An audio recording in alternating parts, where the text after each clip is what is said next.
Hey guys, welcome back to Tracie's Place. Today I'm going to show you how to make the viral Instagram glittered heart-shaped cake. So let's get started. We are making a glittered heart-shaped cake today, the kind that you've been seeing going crazy on Instagram and everything. We're making that today. We're making a pink cake. It's a strawberry cake, but it's going to be pink on the outside as well, pink and white, and a strawberry on the inside. So if you are not a from scratch baker, it is okay. Use a box. It would be delicious as well. The kind that I recommend is Duncan Hines. Duncan Hines has not failed me yet. So the other ones are okay, but I love Duncan Hines. So get your cake prepared, whether it's from scratch or from the box, and make sure your cake pans are prepared. These are two 10-inch cake pans, and we're going to put, if you're using a box, you're going to use two boxed cake mixes. You can mix it together in the bowl and just divide it up, you know, between the two pans, or you can make them one box at a time. That way, you know, it's perfectly measured out. So either way you prefer. But I have my batter ready, and I'm going to pour it in the pans. I have a oven preheated to 350 degrees Fahrenheit. And as you see, I'm using a round cake, and it's going to end up being a heart-shaped cake because we're going to cut it. It's very simple to cut it. It's easiest to do this. Mostly everybody has round pans, so you don't have to run out and get heart-shaped pans if you don't want to. Just using a round cake pan is fine, and I'm going to show you how to cut it to make the perfect heart-shaped cake.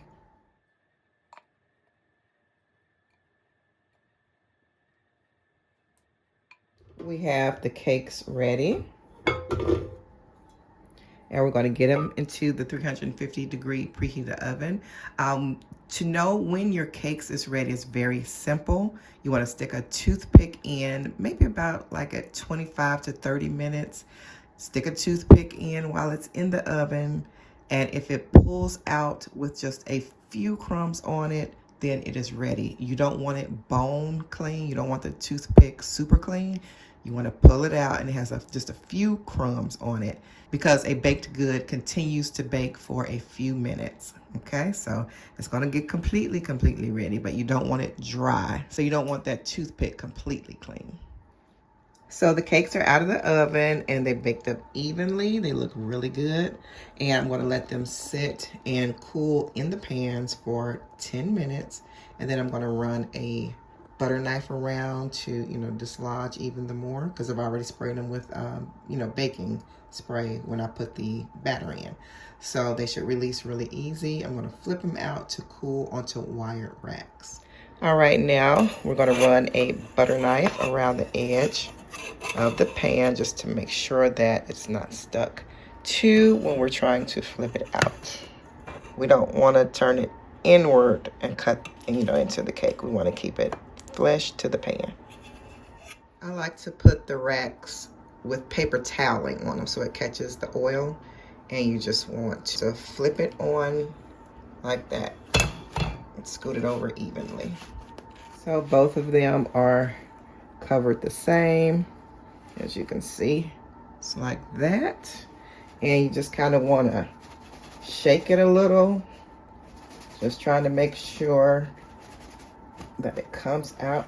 So you take one hand, put it under the pan because it's still very hot. Take your other hand, put it on top, and just flip it. I like to explain as much as I can because some people are beginners. So I know some people get frustrated when people go step by step, like super over everything, but I want the beginner to know.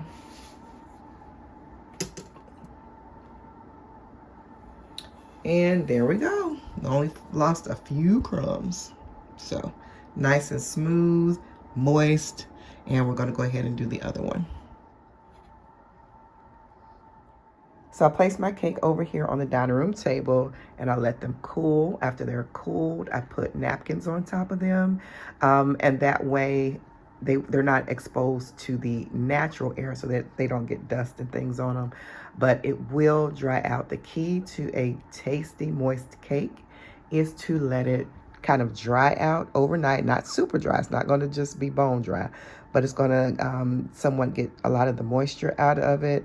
And when you add your icing or frosting the next day, it soaks in also the flavor of the icing into the already flavored cake, and it just makes it taste so much better. I've been doing this for years, and people love the taste of my cakes. And they say that they taste homemade sometimes when they are not homemade. I make cakes from scratch and cakes from boxed. And when they are from boxed, and I do this method, and you dry the cakes out overnight, add your homemade icing the next day, and then you give it another 24 hours until it's ready to be served, and you cannot tell that it's boxed. Okay, so you don't have to do that for a scratch or homemade cake. You can do it, but you don't have to do it. But really, when you're doing a box cake, you want to do this, and it just takes away any hint of it being boxed. Please remember, I am making a 10-inch cake today. So if you're making a 10-inch cake, make sure to double this upcoming icing or frosting recipe. So here are the ingredients for the frosting, and I have 2 sticks of butter, confectioner's sugar, evaporated milk. I didn't have any regular or whole milk, 2% or whole milk in the house, so I'm using evaporated milk. It works just fine. I have shortening, vanilla flavoring, imitation almond extract, and fine sea salt. So I love salt. That's what kind of distinguishes my frosting from a lot of the others. It cuts the sweetness and just gives it a good taste. So let's go ahead and get this creamed up. I'm using salted butter, but you can use unsalted. So I know people will talk about that in the comments possibly, but I love a little bit, the taste of salt. So if you don't like a lot of salt, don't use the salted butter. Okay, I just put the second stick in. I just do not like oversweet icing. I love the, taste of salt in there to cut the sweetness, and it gives it a great flavor. To help make this frosting nice and fluffy, we are going to beat it for about 5 minutes. So we're going to go ahead and turn it on. Turn it on medium to mid-high, and let it go for like 5 minutes. So now we're going to add our shortening. And I've added 5 tablespoons of shortening. So now we're going to cream that for another 5 minutes.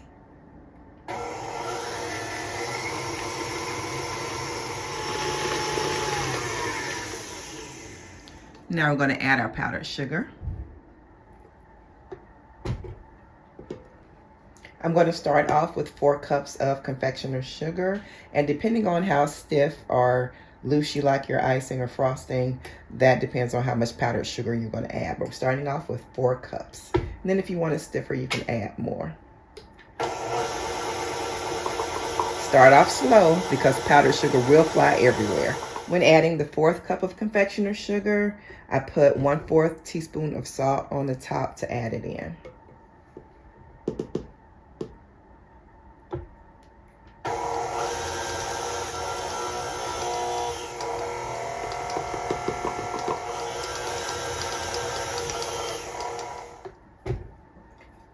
Make sure to scrape the sides down before you mix it further. Want to get everything incorporated.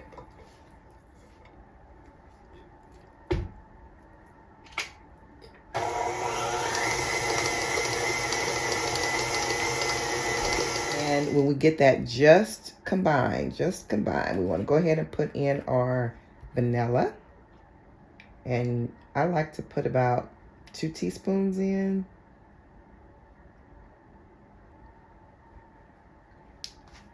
And then I'm going to add some imitation almond extract. This gives it a delicious flavor.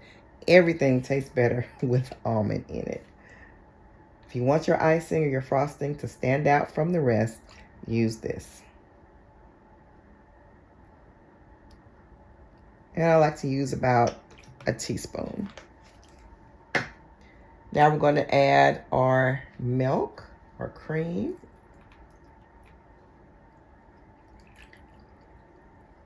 And right now, I'm just going to add about half of it. And then if I need more, I'll go back and add more. But we're going to go ahead and scrape the bowl down.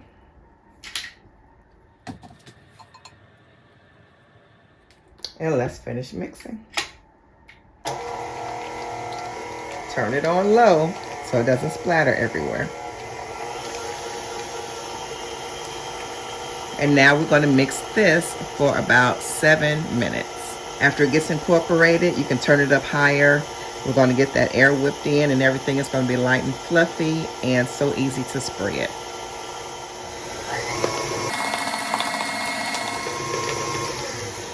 Now remember, you do want to scrape as you go along, even though this is supposed to go 7 minutes. Stop it at like every 2.5 minutes, scrape it down. You can also taste it in between, see how fluffy or not it's getting. If you want it stiffer, you can go ahead and add a little bit more powdered sugar in to get it to the consistency that you want. I ended up adding about 3.5 more cups of confectioner's sugar, which will be a total of about 7.5 cups because I wanted it to be stiffer to hold the decoration shape. All right, first off, I got a piece of wax paper because I do not have doilies on hand. And what I am going to do is just place this down onto the board. I have a gold foil type board and we're just going to put some dollops of icing on it. Frosting icing. Sometimes I call them both. So just smooth it out there. I want it as flat as possible. It's not going to make or break anything, just makes it, easier to work with. Make sure that you have all the colors of the, gel colorings that you need. I got this from Hobby Lobby as well, and they have many different colors. So I'm working with pink today and just the natural coloring of the icing. And this is what I'm using. Now, make sure when you are working with items that other people are going to eat, make sure that you wear gloves if you're a caterer or you're, someone's buying this or whatever. Or just wash your hands really good and make sure you scrub up under your nails very good. Okay? I know some people are particular about that. So just make sure you clean and sanitize your hands. And as you see, I've put frosting on top of the wax paper. So just make sure that when you get your supplies that you remember to get doilies, because I did not. So I'm going to split each of my layers, and what I do is go through the middle of the cake like so.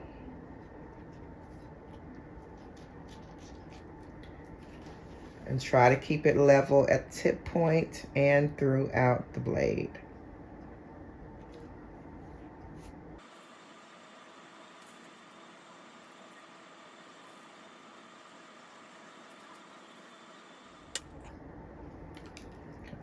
I like to flip mine. Okay.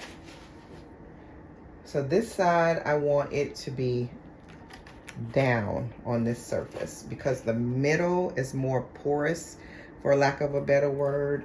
This is not porous on this side. So what I like to do is just put it like this and put one side closer to the edge as possible, because remember, you're cutting off a portion of the cake, making it a heart-shaped cake. So you want some room in the back where the 2 humps for the heart will be.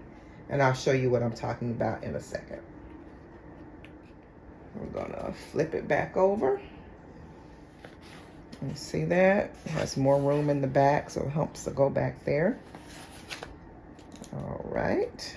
Since we are splitting these like so. And I like to put icing in the middle of the layers because it adds more flavor, it makes it more moist, and it makes it taller. Makes your cake taller because you have that added dimension of the frosting in there. And I'm sorry, y'all. Frosting, icing, I usually say icing, but I know on my title it says frosting, and that's because people generally look up frosting. It's more popular than icing as far as wording goes. So That's why you hear me say frosting, icing, or frosting then icing, or whatever. But you get the gist. I know technically it is two different things, but hey. Always remember, you can make your icing or frosting fillings as thick or thin as you would like. I always think that it looks pretty with a decent size layer of frosting or icing in the middle. Just looks really pretty when the cake is cut. But then again, some people do not like a lot of icing on their cakes, so you be the judge. And remember that when you're making it for someone else or you're catering, that presentation is key, so you want a decent filling in between your layers. So now I have the second layer, and I'm going to do it the exact same way, the exact same flip method, the same direction and everything. So if you need, a second set of directions, just rewind it and watch it again. But for the sake of time, I'm just going to go ahead and do it off camera. I'll be back. Okay, so we have now come to the point in question. How do you make the heart-shaped cake out of a round cake? So what you do is let me make sure I have this even. Okay. So you're going to make a line down the middle and try to do it as evenly as possible. Okay. And then we're going to go across the cake.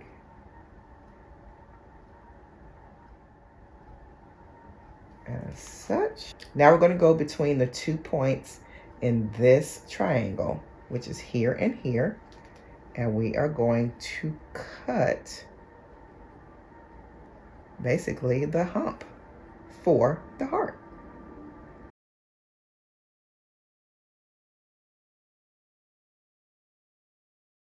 So while holding it up, we're going to take some icing, and on this back edge, we're going to put icing here so that we can stick this piece onto the back edge. And what we want to do is put icing all the way across the back. See where this line was cut off? Okay, we want to put icing up there.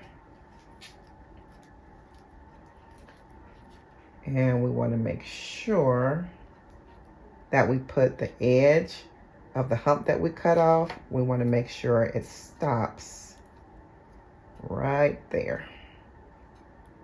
Okay, so it can be a continuous line around with the cake. See that?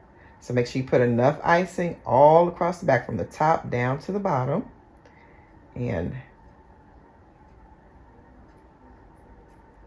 push it in as much as you can. And there you go. And we're going to do the same on this side. To make it easier, okay, this is the point. I have to cut off this edge again. And what you want to do, as you see, this has already been glued or iced onto the end of the cake. So you want to put icing back here first, so you don't have to hold this. You can immediately put it back there. So go ahead and ice it.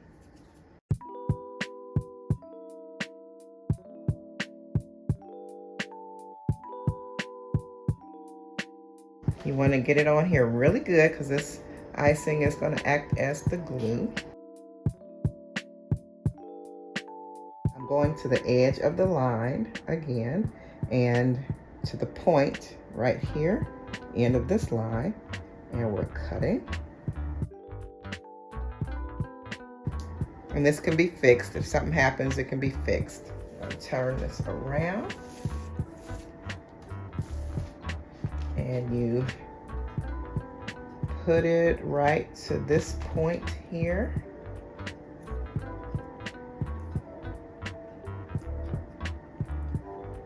Okay, and you're gonna glue it, push it to the cake, and that's gluing it to the cake. Remember, keep your hands clean, washed in between while you're making things, touching things, or use gloves. Especially if you're catering for someone and they're buying this, make sure you wear gloves. And here you go. If you make any mistakes, icing covers a multitude of baking sins, so it can be fixed. But there's your heart. Okay, now we're going to ice the cake, and you can start from any angle you want to. Some people put icing all on top of the cake and they drape it down and everything. I like to do a crumb coat, so that's the way I'm going to start doing mine. And a crumb coat essentially means that you're doing a thin layer all the way around the cake to make the crumbs stick to the cake in that first layer, so that when you put the second layer of icing on, you won't have crumbs showing through your icing. And this is the way it's going to look all the way around the cake. It's kind of hard to do it for the angle of the camera. It's kind of hard to do it for the camera. Camera's in the way. So I'm going to do this all the way around and I'll be back. Okay, I have to do a whole bunch of turning and all, so I went to get my pedestal. My husband be like, get your thing out. So I went and got it. So this is the crumb coating around the sides. I'm going to do the top as well. I'm going to go ahead and do my crumb coating on the top, and then second layer around here, and I'll show you what it's looking like when I come back.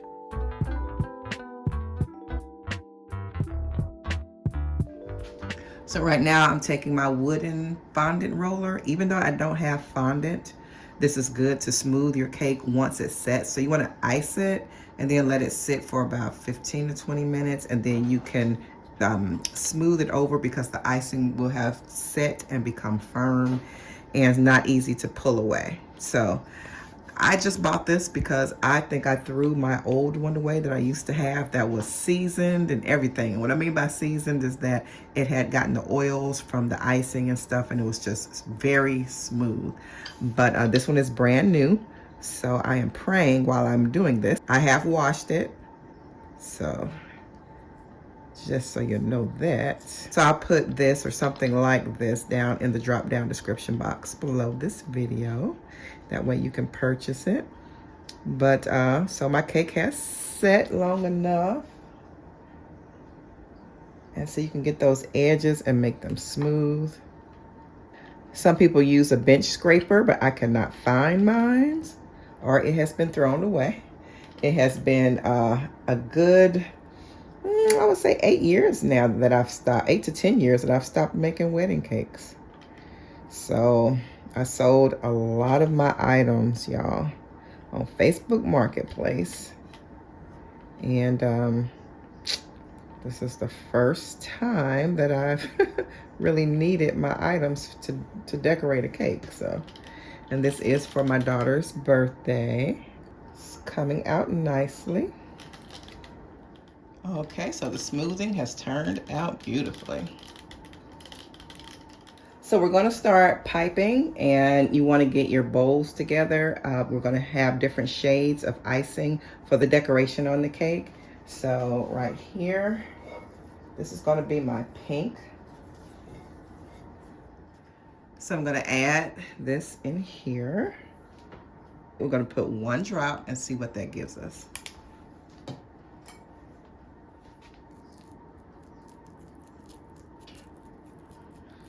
So this is what 1 drop of pink gave us for this amount. All right, we have our piping bag here and our coupler. This is what holds the bag in place. I've already snipped the edge, but this usually comes all the way down to a point. What you do is you cut it just enough so that you can stick this coupler down in here. You put it in the bag. This is just in case I have any beginners out there. And you want that to come like right there. Because if it comes up too much further, icing can squeeze down through there. That's what we're trying to prevent. So we're going to put some icing in the bag.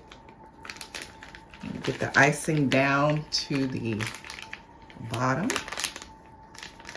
so you don't have to burp your bag too much. I'm going to fill up the bag and I'll be back. Sometimes air gets in there. You don't get it in there evenly and just right. So you just kind of want to try to get the air out as much as possible. Just kind of shake the bag down. Be careful because you don't have your tip on there yet. You don't want all the icing coming out. You guys, I messed up. This tip is too big and cannot fit with my couplers, so I'm just gonna tape this. I am doing a rig, and this is gonna work out. So there we go.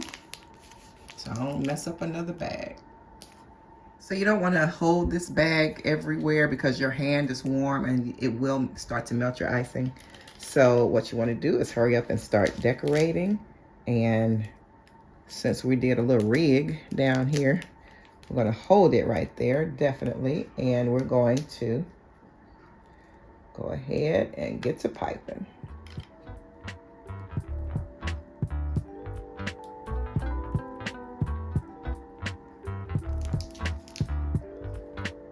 Kind of want to do it with a flick of the wrist.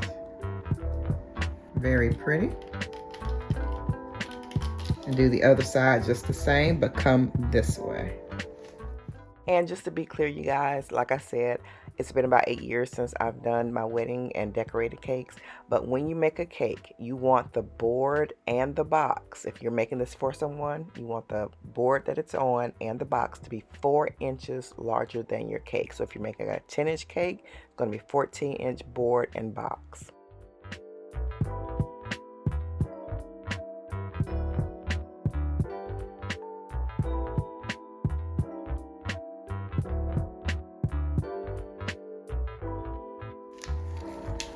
Push the icing down.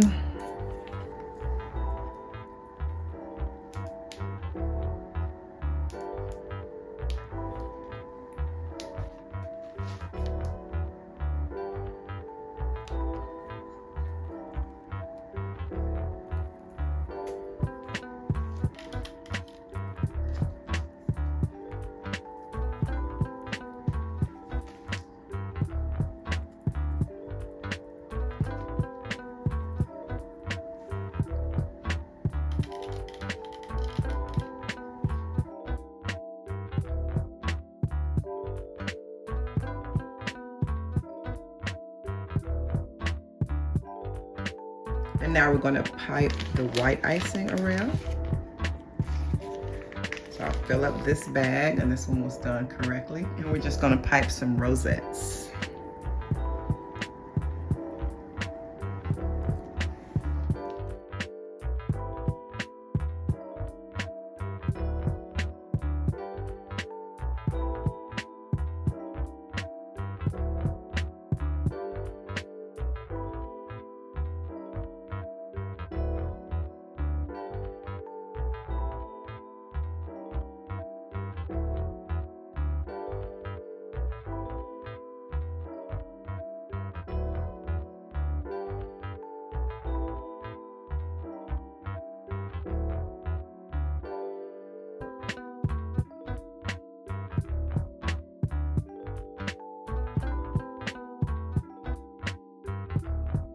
And we're going to go ahead and give a little pipe around the top.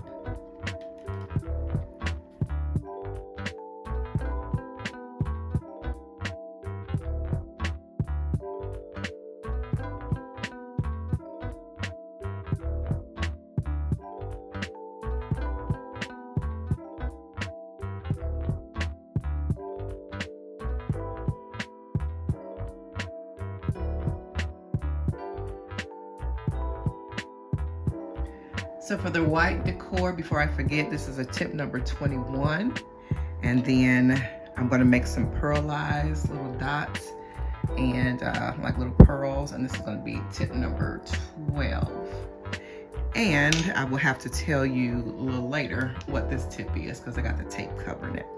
And you can kind of smooth it with the tip.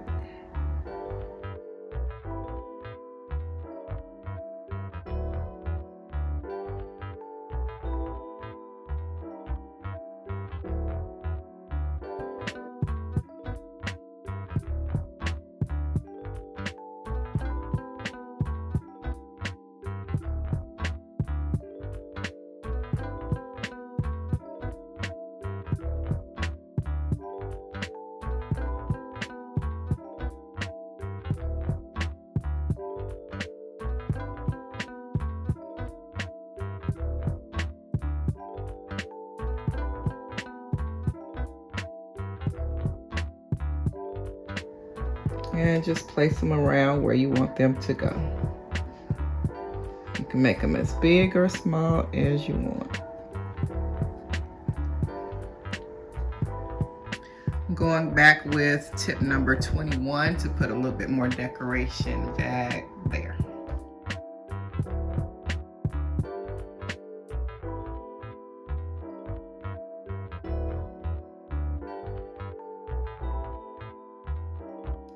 And I'm coming back with this big tip, and I'm going to just,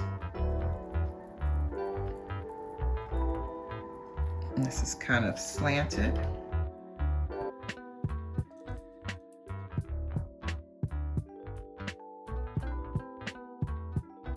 And you can always even it up. Make a mistake, you can fix it. I'm going to make this a little higher here. Same way. So before we write on the cake, we are going to glitter the cake. So this is pink. It's more of a hot pink, a regular pink. This is a baby pink. So we are going to shimmer it lightly. And that way it'll look really nice. Okay, so I jimmied up these cooling racks and I put aluminum foil, covered them with aluminum foil. That way the spray doesn't go everywhere. And this is the Apricot brand, and I'll put it down below. All right, here we go.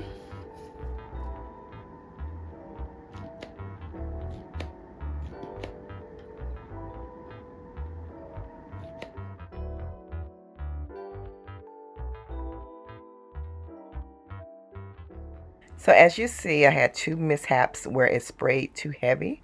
On the top of the cake, it's easy to kind of like squirt it softly and then it falls on the cake. But when you're trying to get it from a side angle, it like spurts right on the cake. So you have to be very careful doing the sides.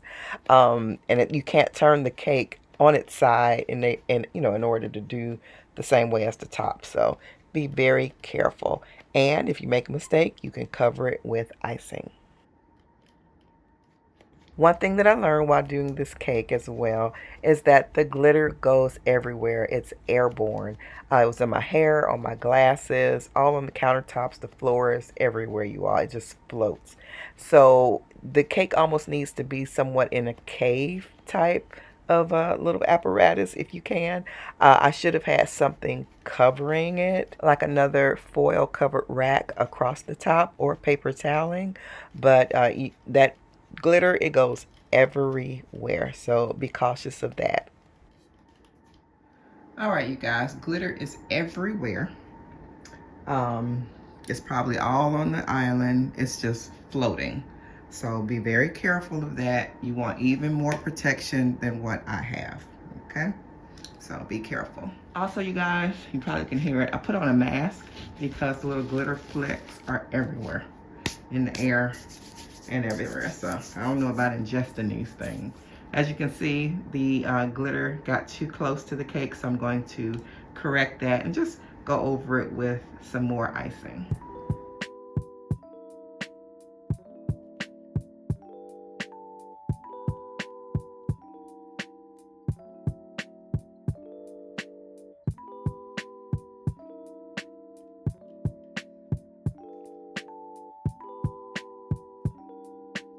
Icing is a beast.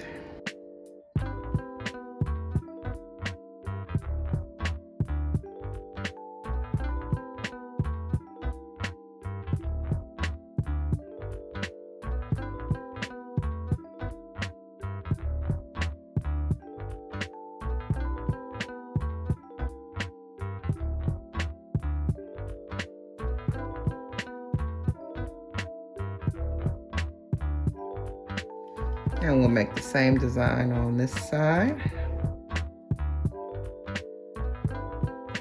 That way everything is even.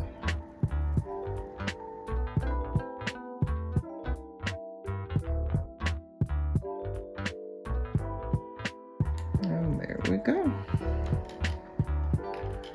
Covered it up nicely.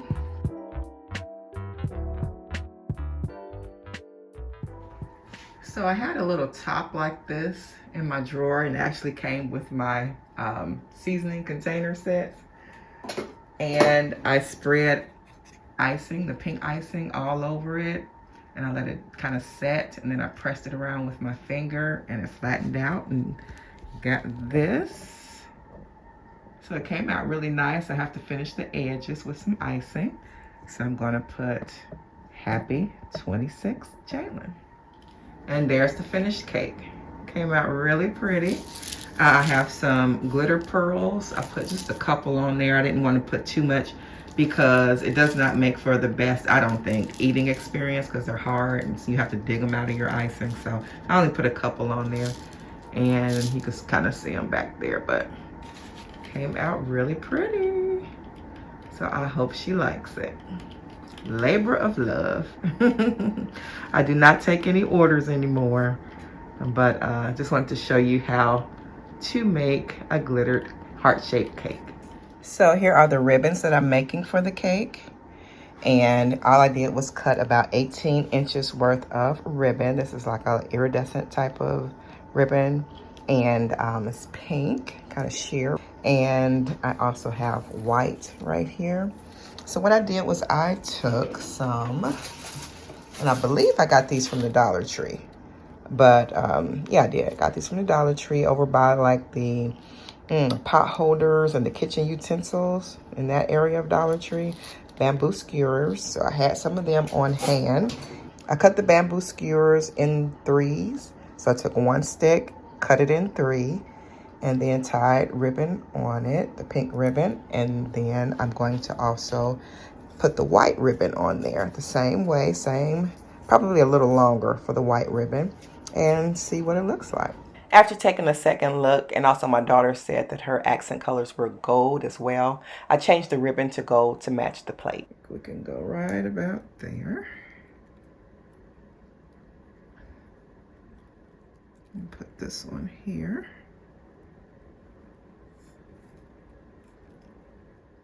Yeah, we'll put this one right about here. I'll fix these bowls. Now, if you do not like all the bows and it's a little bit too much for you, you can leave the bows off. But on Instagram, they are all the rage. And here is the cake, all finished. Came out very pretty, pretty in pink. And the pink bowls with the gold accents, the gold plate, just everything just looks so nice, and it's all topped off well. And I think she'll like it. I hope so anyway. Happy 26th birthday, Jay. Love you. So it's all boxed up and pretty. And the box came from Amazon, so I will put it down below in the drop-down description box below this video. It came 3 in a pack and came out very nice. The stickers came with it too, so I'm very happy about the presentation. The birthday girl is here and she's ready to see her cake. I see glitter on your face. You do. So it's Shaylin's first time seeing the cake. It looks so good. Thank you. Ew. Homemade. Is it strawberry? Mm-hmm. That's what I'm talking about. Mm-hmm. Love. Thank you. You are welcome. Oh, I gotta get a video too, so I can send it to Tote. Here's the cake. My girl did it up for the 26th. Thank you. You're welcome. Glad you like it.